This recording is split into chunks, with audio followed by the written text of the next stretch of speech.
कृष्णा, राधे राधे। आज मैं आपके समक्ष ज्येष्ठ मास में सुनी जाने वाली गणेश जी महाराज की कथा प्रस्तुत कर रही हूँ। इस कथा का वर्णन भविष्य पुराण में मिलता है। भविष्य पुराण में बताया गया है कि जो भी मनुष्य ज्येष्ठ मास में इस कथा को नित्य नियम से सुनता है, उसे धर्म, अर्थ, मोक्ष, विद्या, धन और आरोग्य की प्राप्ति होती है। तो आइए आज से हम भी इस कथा को सुनते हैं। सभी बोलिए गणेश जी महाराज की जय। ओम गंगनपते नमः। हम सुन रहे हैं दयादेव नामक ब्राह्मण की कथा। सतयुग में सोयज्ञ करने वाले एक पृथु नामक राजा हुए हैं। उस राजा के राज्य में दयादेव नामक एक ब्राह्मण रहा करता था। उस ब्राह्मण के 4 पुत्र थे। ब्राह्मण ने अपने चारों पुत्रों का विवाह वैदिक विधि विधान से संपन्न करा दिया था। उन 4 बहुओं में सबसे बड़ी बहू अपनी सास से एक दिन कहने लगी कि हे सासू जी, मैं बचपन से ही संकटनाशक गणेश चतुर्थी का व्रत करती आई हूँ। मैंने अपने पिता के घर में भी इस शुभदायक व्रत को किया है। अतः हे कल्याणी, आप मुझे यहाँ व्रत अनुष्ठान करने की अनुमति प्रदान करें। अपनी बहू की इस बात को सुनकर उसके ससुर ने उससे कहा कि हे बहू, तुम तो सभी बहुओं में श्रेष्ठ और बड़ी हो। तुम्हें किसी प्रकार का कोई कष्ट भी नहीं है और न तुम भिक्षुणी ही हो। ऐसी स्थिति में तुम किस लिए इस व्रत को करना चाहती हो? हे सौभाग्यवती, अभी तुम्हारा समय उपभोग करने का है। ये गणेश जी कौन है और फिर तुम्हें इस व्रत को करके करना भी क्या है? इस प्रकार से बहू को कहकर उसके ससुर ने उसको साफ साफ उस व्रत को करने के लिए मना कर दिया, किंतु वह नहीं मानी। कुछ समय के पश्चात वह बड़ी बहू गर्भवती हो गई और 10 महीने के बाद उसने एक सुंदर बालक को जन्म दिया।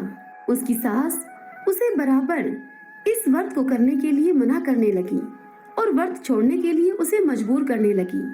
अब उस बहू का व्रत भंग हो गया। व्रत भंग होने के फलस्वरूप गणेश जी अब उन पर क्रोधित हो गए और फिर जब उस बड़ी बहू के पुत्र का विवाह होने लगा, तब उसके पुत्र के विवाह काल में वर वधु के सुमंगली के समय उसके पुत्र का गणेश जी ने अपहरण कर लिया। इस अनहोनी घटना से मंडप में खलबली मच गई।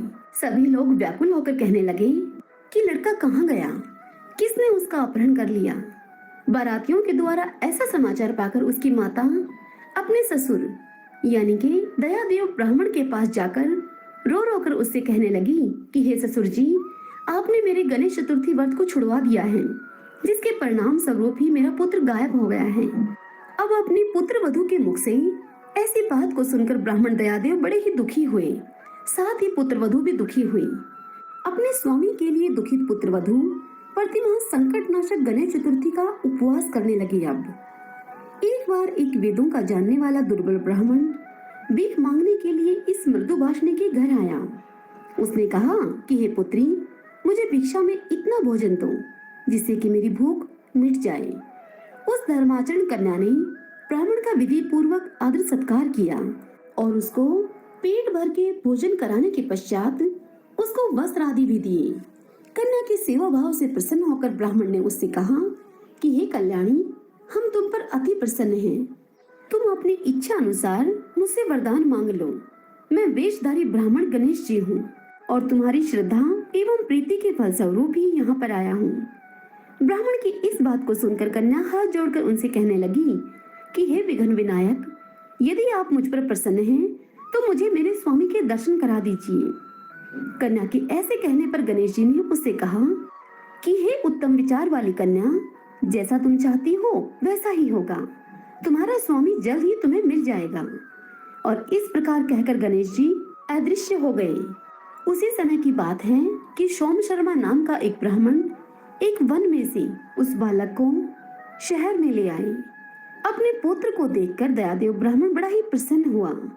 बालक की माता खुशी से फूली न समाई तथा संपूर्ण नगरवासी बहुत ही प्रसन्न हुए। बालक की माता ने अपने पुत्र को अपनी छाती से लगाया और कहने लगी, मैंने गणपति जी की कृपा से ही अपने अपहरण किए हुए पुत्र को वापस पाया है और उसे नए कपड़े और गहनों से सजाया।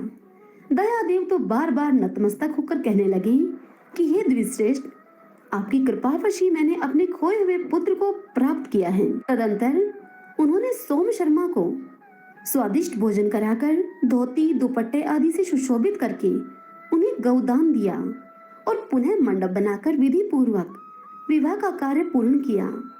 इससे समस्त पुरवासी बहुत प्रसन्न हुए।